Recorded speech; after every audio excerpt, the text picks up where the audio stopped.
Hey, good morning, everyone. My name is Patrick Lovell. I'm hashtag the producer with the $71 trillion truth and hashtag the Clean New Deal. And I am recording this on Saturday morning, August 16th, 2025, at approximately 10 a.m. my time. And I'm just going to spend a few minutes because I'm compelled by a lot of things that are hitting me with my feed and the things that I'm in the midst of. And I just have to try to get this message through to you in as compact and short a possible way as I can. And I would encourage all of you who are seeing me for the first time because I feel like I'm, Bill Murray at Groundhog Day because I've done over, I don't know, 640 Truth Bomb riffs that some last more than an hour. Sometimes I go as long as 11 hours when I filibustered basically with many people to start this whole thing off at the Federal Reserve because I've got information. I'm a producer that did a television program, a long form series that got quashed by BlackRock. I have reason to believe that from very good sources. We have it for free that you can find at www.thecon.tv. And I know I don't need to say www, that's so 90s. But I think we're going to be not retooling, but actually getting out on several other platforms that'll be even more accessible. And we made the largest truth in the history of the world free because all the American people buy our lives. And I was compelled because of some of the things that I'm looking at, as I mentioned, coming at me fast and furious, like everything. First and foremost, I want to mention the tour of Nine Inch Nails. I was always a big fan of Nine Inch Nails. I always loved Trent Reznor, and a lot of his music compositely just strikes me in the gut, and it just takes over my soul. Especially, some of his lyrics, like "Bow down before the one you serve. You're going to get what you deserve." I believe that's what we're in the midst of.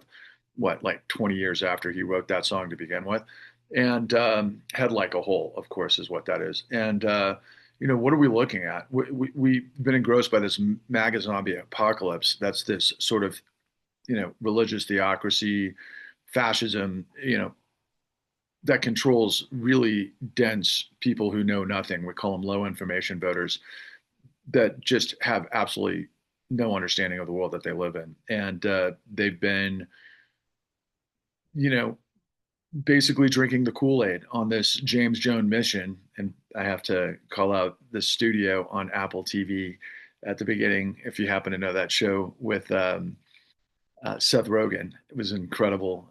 You can see how my mind just kind of pinballs all over the place. But for those of you who know what I'm talking about, probably laugh your ass off because of that connotation to Kool-Aid, James, the Jamestown Massacre, and or Jonestown Massacre, I should say, and which is what this is all about. And we saw yesterday Trump go basically on his knees to meet with Putin and everything that's rolling out as a result of that, the humiliation, the embarrassment, but at the same time, the criminality. And the criminality between those two is really a summation of the last 3 decades. Trump's been in the midst of Moscow since the late 80s. And if you watch my Truth Bomb riffs and if you know who I'm involved with, you know that I have detailed micro information that comes from the best sources. In fact, I have done several interviews with none other than David Enrich, the business editor at the New York Times. He wrote the book Dark Towers, which basically creates the prism between Putin, Trump, and Deutsche Bank. And I've seen some posts this morning on Letitia James and how she's being thrown under the bus. And I say that's kind of funny karma because Letitia James took the investigation that nearly bankrupted Trump right before the election, and him and Elon and the powers that be, and of course Putin stealing the election, which I'm absolutely certain happened. But Letitia James, the state AG of New York, wasn't able to compositely put together control fraud the way we did in the con, that you can see, of course, reminding you at thecon.tv, to understand that, oh yeah, it was all about Deutsche Bank and Putin. And because she didn't go far enough, now she's ensnared in the turnaround in this unholy Trinity alliance that really just simply a global racketeering ring. Because of my work and what I've done in this incredible journey that I've been on, I've become an expert in RICO. And what we're looking at right now is the RICO presidency. Now, I kind of think of it in terms of if my background is I grew up in the 70s, and I'm from a National Lampoon sort of mindset, and I look at everything through satire. And those guys in gonzo journalism back in my day coming up could never in a million years realize how unbelievably insane the reality is that we're in the midst of, because it's just naked. It's blatantly naked corruption. Our Department of Justice, as we all know, is nakedly corrupt. The FBI is under, the thumb of a criminal racketeering president. We can look at literally thousands of predicate acts that would, be engaged in RICO if we had anybody doing the investigations, which is what I do as an investigative journalist and a muckraking journalist. And that's exactly what the Supreme Court has called for. But of course, when you can choke the system and you're an imperial Supreme Court that creates an imperial presidency that creates, imperial cops, what is it? Tyranny. That's what it is. What is the United States? Well, the United States was born to basically crush tyranny. That's what the American Revolution was. And quite frankly, so was the Civil War. And so was our war against fascism. And so was the Civil Rights Movement. But obviously, in an intellectual way, because the Reverend Martin Luther King just used our construct to lift ourselves up, to live the best version of ourselves, which we've never achieved. And we're going backwards. And what's at stake right now? What's at stake is everything. I mean, they've destroyed the Clean Air and Water Acts. We're going back on all sorts of innovation and moving forward of the last 30 years into a more renewable energy paradigm to get us and wean us off of fossil fuels. But of course, we're going backwards because the nature of geopolitics and what the CIA slash, Wall Street sort of hierarchy of how our power structure has been created with the military-industrial complex in the midst of it. If you want to connect 9/11 all the way through October 7th and the Greater Israel Project, what I'm looking at right now is something that's probably been on the books for decades, and it's mostly about fossil fuel, and it's mostly about maintaining that structure, which I believe, knowing what I know, given what I know with the Federal Reserve, and the dollar is the world's reserve currency. And I'd highly recommend everybody to check out the late, great, and recently departed Ozzy Osbourne's song, The Almighty Dollar, which is one hell of an introspection from the Ozzy before he departed on that one. But the nature of the global reserve currency is ultimately predicated on bonds and full faith of this and that and the other, because ultimately it's undergirded by the oil economy, which makes up, I'd say, 85% of the global economy. And what we've been looking at really is just, and this is kind of I'm going to say a creation of intelligence, i.e. the CIA, and we can see it all bear out in this whole Epstein situation. Finally, people are starting to ask and reveal questions and answers about the money. Now, am I horrified by the nature of the scandalous, rape and pillage of, minors and everything that goes with it, so old men can get their rocks off and then get leveraged and, all of that sycophantic kind of stuff? Yeah, it makes me sick. It's been going on for centuries, but yeah, this later version is pretty horrific. But it's really the big money where my mind goes, and the big money, Leo Black and Les Wexner, and so on and so forth, but who they were tied to and all of those questions.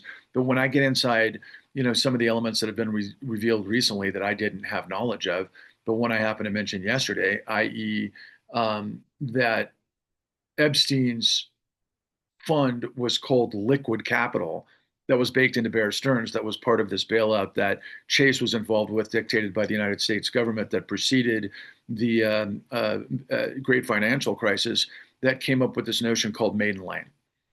Maiden Lane is a direct conduit to what I'm revealing by way of Federal Reserve Act 13.3. And in those of you who were around at the time, you might remember that Timothy Geithner, who was the, who was the commissioner of the New York Fed, and basically his role was to do regulation to prevent everything that happened, and he didn't. So then he becomes the Secretary of the Treasury, of course, under Obama. Why? Because the system was well entrenched before Obama came around, and Obama certainly wasn't a revolutionary. He just put everybody in charge that was already the ones that destroyed the world, including Hank Paulson. Hank Paulson, the former CEO of Goldman Sachs, turned Treasury Secretary under Bush, and then the two of them and Ben Bernanke, of course, had 98 meetings behind the scenes. But what preceded all of it was this moment where Paulson met with Geithner, with all the top 13 banks of, quite frankly, the world that include Deutsche Bank at that time, and Deutsche Bank was playing on Wall Street rules. If you guys have seen The Big Short, you might remember the character, God, what's his name, who was in Barbie, who I love so much, who was in La La Land, and I can't think of his name, but he was also this great bond trader at Deutsche Bank who just basically created the whole thing with Jenga as a metaphor. Reynolds, no, was it? Anyway, sorry, don't want to get hung up on that. But the long and the short of it is, yeah, Deutsche Bank was in the mix of this. And what's that mean? Deutsche Bank was, this conduit between Putin and, of course, Trump, but really all things real estate. There was this global capital flow from around the world that was going into the coffers of literally a guy by the name of, I think that was his name, Coffer. Maybe it was Coffin, one of the guys at Bear Stearns, who was a direct conduit with all things Epstein guaranteed. And they blew up the world. Coffee was his name, and Tannen. Those are the two brokers that were involved with Bear Stearns rolling this whole thing. The Goldman shorted because that led to the Big Short, and then ultimately that blew up the world in 2008. Was bigger than anything that's ever happened since. It was the largest racketeering enterprise in the history of the world. But we weren't just selling liar's loans in the United States. Well, sorry, we were. In fact, 80% of all loans between, and this is according to the Federal Crisis Inquiry Commission, between 2004 and 2007-ish, there was 80% of the entire market were liar's loans. But they were funded by global money, some of which was coming from Bear Stearns, which obviously was coming through the likes of Epstein, and that connects the dots with a lot of the big money, which is, of course, leverage and intelligence and geopolitics, all predicated on this house of cards. Literally, if you looked at the World Trade Centers on 9/11, is a great metaphor because, yeah, it all collapsed. Because that's what this thing does. When you create this economy on, uh,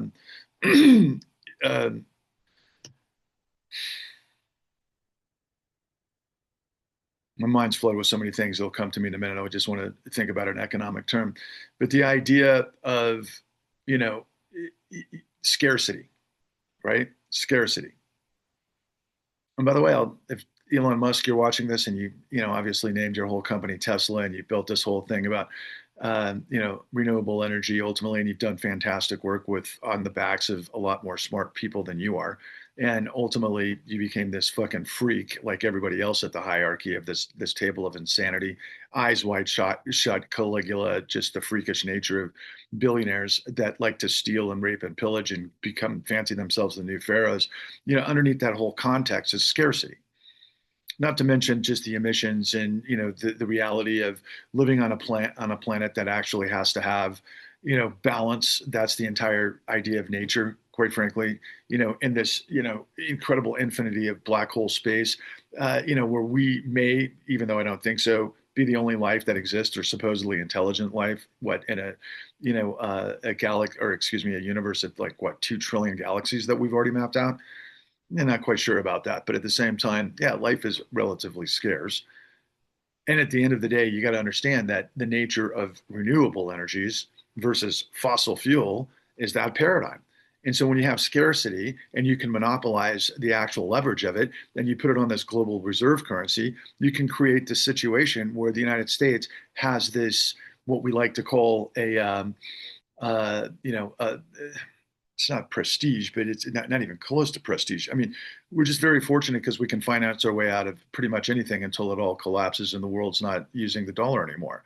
But that's the trick. We got the global oligarchs basically hooked on the heroin of the almighty dollar. Thank you, Ozzy Osbourne. And the Federal Reserve can back all that up. And that's what they did. They crashed the global economy on racketeering. And then they illegally backdoored tens of trillions of dollars to the clowns that did it. And that's what we've been in the midst of for the past 13 years. My whole thing is about democracy, the law, competition, see a need, fill a need, dynamism, all of those things that anybody can come from somewhere and become geniuses to be able to create better ways forward. That's the way I think of evolution. I think that's what exactly we're all about. I think of like Hitler, basically thinking of, physics as Jewish science. And then, hey, it comes back to bite him in the ass, really, even though we didn't drop the atomic bombs on Berlin. We certainly firebombed the hell out of Berlin, but you get my drift, because it was what? All of the Jews that got kicked out of Germany that ended up running our Manhattan Project. Yeah, that's pretty much celestial karma, if you ask me. Same as what everything that Trump is setting up right now, who I like to think of as a transactional, wag the dog Mussolini pig that he is, and throw on top of that a treasonous, lecherous clown that's got to be one of the biggest idiots of all time. And oh yeah, he's a pedophile, and he's the president of the United States who's bending the knee to Putin. Why? Because of everything I'm telling you. It's the underworld. And it's the underworld that has overtaken the overworld because we've always had a dark economy, probably throughout history. Because people are people. People are going to have horrors and alcohol and drugs and whatever. I mean, it's just the nature of the game. That's who we are as people. And people lie. And Trump, that's your entire situation where you lie, deny, switch the blame, and implicate. And the Roy Cohn sort of, you know, half-baked, next version of what was going on during, of course, J. Edgar Hoover, the cross-dressing, probably gay fascist head of the FBI, which is problematic when you look this many years into it and go, oh my God, who was at the apex of creating the bailouts when shit hit the fan? Yeah, none other than Raj Cohen, a guy who came out of what? Sullivan and Cromwell. What is Sullivan and Cromwell? Oh, the Wall Street law firm that created the CIA? Oh, what was that about Kennedy? I'll never forget one of the greatest journalists in the United States, a guy who is like James Michener in business journalism's written all the books on Bear Stearns and, the likes of Goldman Sachs and so forth, with citations and notations at the highest levels. I mean, this guy is epically brilliant. And the first thing the guy says to me is, Patrick, the day it all changed was the day that Kennedy was assassinated. No, I'm not an expert in Kennedy, but as I've looked more and more into that era's mob scenarios and everything that was involved with, yeah, they were pretty paradigmatic. They were pretty controlling of a lot of scenarios, including politics. Where does money and politics intersect? A lot of the times, power, which means what?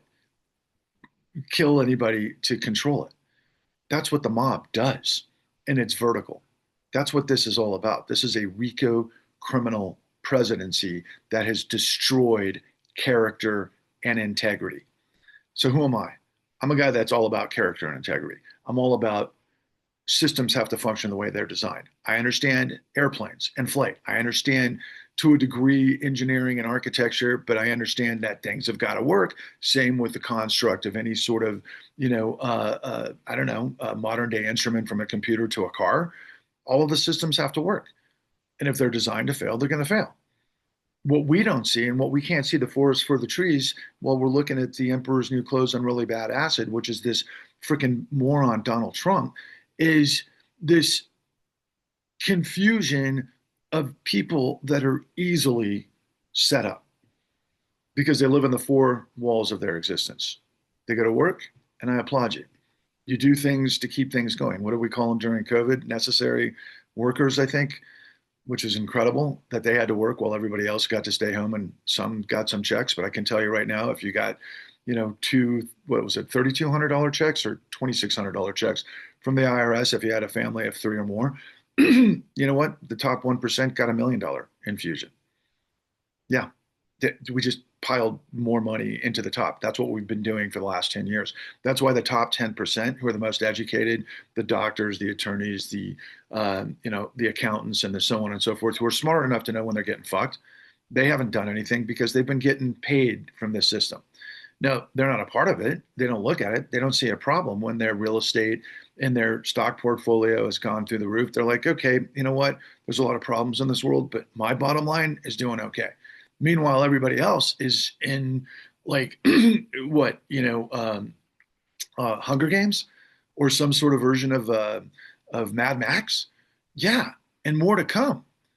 And the fact of the matter is, what I continue to say is that when you understand who I am and what I'm revealing to you through my work at thecon.tv and through thecleannewdeal.org, you understand the blueprint of the largest criminal conspiracy in the history of the world, the largest racketeering enterprise in the history of the world that never ended. But more importantly, you understand that we have backdoored tens of trillions of dollars illegally to this international criminal syndicate.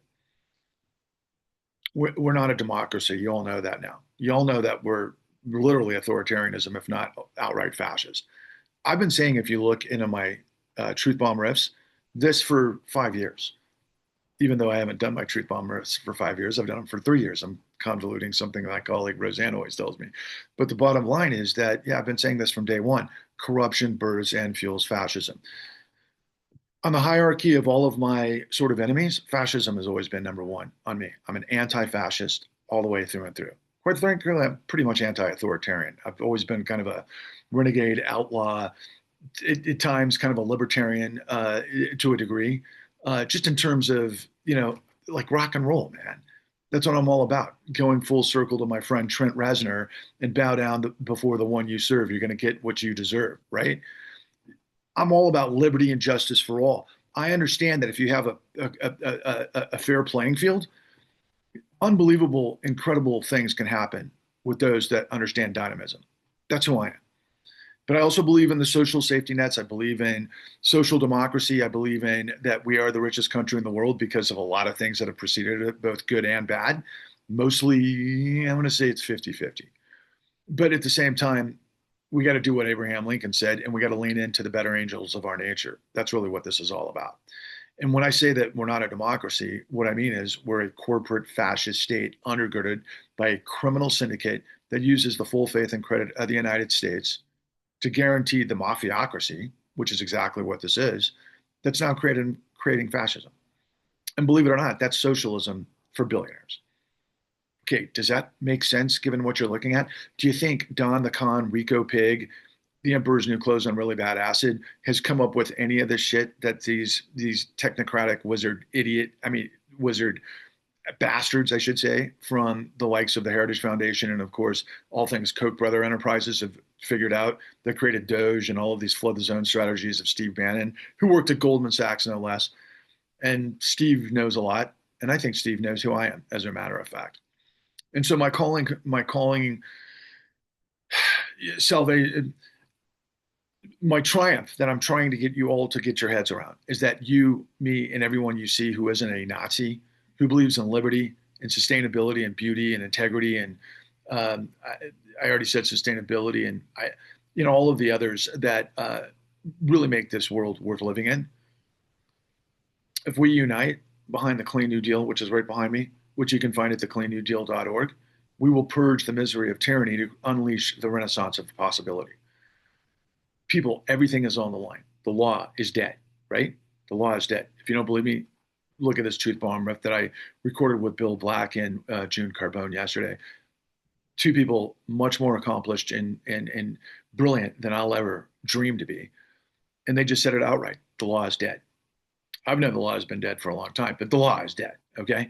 And, what I'm saying is if you don't have the law, immediately you have tyranny, which leads to fascism because that's how it carries out. And fascism has only been around since Mussolini in terms of what we call it, but tyranny has been around for 1,000 years, maybe 5,000. What am I talking about?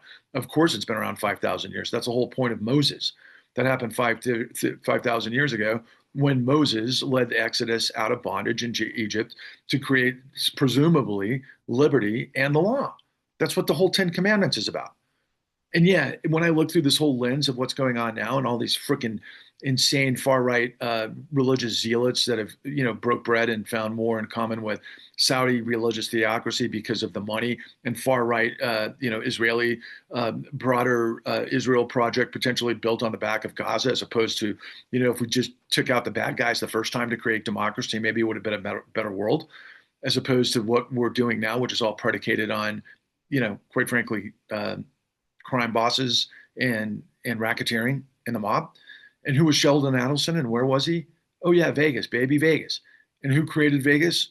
Well, Meyer Lansky did with what? A lot of covert operations with the CIA to pump a lot of money into Vegas casinos. Yeah, this shit's been around for a long time. And by the way, all the guys that were involved with, pre, prohibition, when they were moving alcohol, throughout all the speakeasies and everything else, what were they doing also? They were bribing and blackmailing the judges and the politicians and the cops and everybody else that ultimately, got Epsteined, earlier versions of it. And ultimately, who took all that down?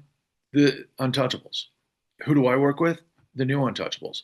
If you look at my Patrick Level Truth Bombs the Con, you'll find in the newuntouchables.com and New Untouchables on YouTube, you'll see that I work with a group of heroes that come from highest levels of the DOJ and white collar fraud prosecution. Same with former regulators as well as state AGs that have done this for 30 years. We know how to take down the bad guys, but you can't take down the bad guys when they've corrupted the entire system, i.e., the Supreme Court as well as the Department of Justice and the FBI. But we've got a plan to deal with all of that stuff. So you have to understand, when you live in light, you live in truth. Sorry, when you live in truth, you live in light. When you live a lie, you're depraved. When you have the truth, you're bulletproof. When you live a lie inside, you die. Stop lying. Stop buying lies. My friends, we have the answers. We know exactly who did what, when, and how to create this entire system. We know how to turn the tables on it, and we know how to create the renaissance that can come out of this. I think this is what this is all about. And I'm not a religious guy, but I say this all the time. Yeah, I think the biblical references of both Armageddon and the rapture are spot on. Now, all these freaks that are sycophants to Trump that are also depraved because they're all about what? Pedophilia. Honestly, think about that. Doesn't it seem like the entire Republican Party is about that? They're tied to religious zealots. When you understand the notion of Armageddon and also the rapture, right, which is kind of an evolution of the whole thing, the whole notion is that there's this time period where darkness, evil, maybe Satan, and my version of Satan is the best version there is, which is twofold in popular culture that I grew up with: the Rolling Stones' Sympathy for the Devil and The Usual Suspects. In The Usual Suspects, Kevin Spacey's character said the greatest trick the devil ever played was to convince the world he didn't exist. And of course, what did we say in Sympathy for the Devil, which I thought was absolutely brilliant? I think it was written by Mick Jagger when he was like 27. I mean, some of those lyrics in that song are absolutely beyond the pale. I would encourage you to read it in context, what I'm saying, because I could go through the whole song because I know every word. But the short of it is, it's all about deception. That's really what it's always been about. And when you understand the Clean New Deal, it's the clarity that pulls back the curtain on the pollution of, corruption and deception to provide you the clarity of the truth.